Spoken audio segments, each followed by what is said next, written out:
আজকের আমি রান্না করব নতুন আইটেম, পেঁপে ফুল। পেঁপে ফুল ভাজা করব আমি। আমার পেঁপে ফুলের আইটেম আরও পরিমণি কিচেনে দেয়া আছে, 2-3টে আইটেম দেয়া আছে। দেখবেন এই পেঁপে ফুলের পাকোড়া, পেঁপে ফুলের বড়া। আজকে করবো আমি পেঁপে ফুল ভাজা। পেঁপে ফুল খুব উপকারী, মানে আগে আমরা জানতাম না যে এতটা উপকারী। এই পেঁপে ফুলগুলো আমি ছাড়িয়ে নেব, নিয়ে কিভাবে ভাজবো দেখাবো।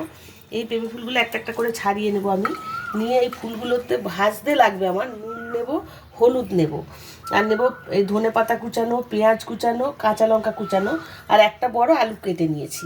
আগে এই পেঁপের ফুলগুলোকে প্রত্যেকটা একটা একটা করে এরকম ছাড়িয়ে নেব আমি সমস্ত ফুলগুলো ছাড়িয়ে নিই, তারপরে আমি ভাজাটা দেখাবো। দেখুন ফুলগুলো আমি ছাড়িয়ে নিয়েছি, এই যে ডাটা থেকে একটা একটা করে সব ছাড়িয়ে নিয়েছি। এই ফুলটা এখন রেখে আমি আলুগুলো দেবো। কড়াইতে আগে তেল দেবো, গ্যাসটা আমি জ্বালিয়ে নিয়েছি। কড়াইতে এটা রাইস অয়েল দিয়েই করব।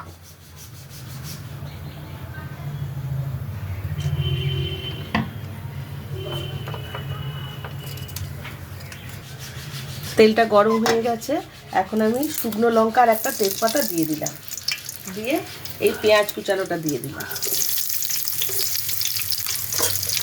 পেঁয়াজটা একটু ভাজা ভাজা হয়ে যায়, তারপর আমি আলুগুলো দেবো।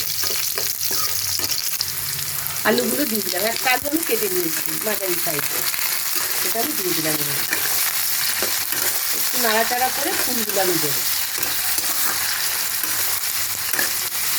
এখন আমি ফুলগুলো দিয়ে দিলাম। ফুলগুলো কিন্তু ভালো করে ধুয়ে নেবেন, আমি ধুয়ে নিয়েছি। অনেক সময় পোকা টোকা থাকে তো ফুলের মধ্যে, ভালো করে বেছে ধুয়ে নেবেন।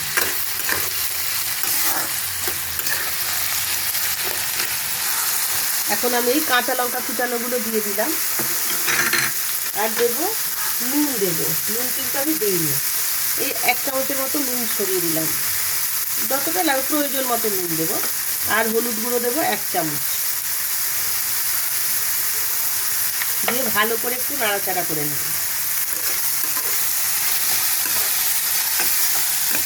দেখতে খুব কালারফুল হয়েছে, দেখুন খুব সুন্দর লাগছে। এখন আমি ঢেকে দেবো, এই 2-3 মিনিট ঢেকে দেবো। 2 মিনিট হয়ে গেছে, গ্যাসটা এখন খুলে দেখি।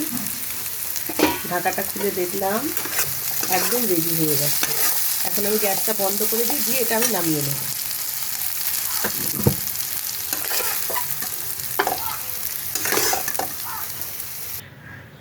রেডি হয়ে গেছে পেঁপে ফুল ভাজা। এই পেঁপে ফুল ভাজা খুব উপকারী, আগেই বলেছি। এটা সুগারের পক্ষেও খুব উপকারী। হ্যাঁ, খেয়ে দেখবেন, খুব ভালো এই পেঁপে ফুল ভাজা। বাড়ির সাইডে যাদের পেঁপে গাছ হয়, এগুলো অনেকেই কেটে ফেলে। আমি অনুরোধ করছি কেউ কেটে ফেলবেন না। এই পেঁপে ফুলগুলো এইভাবে নানান রকম আইটেম করে খেয়ে দেখবেন।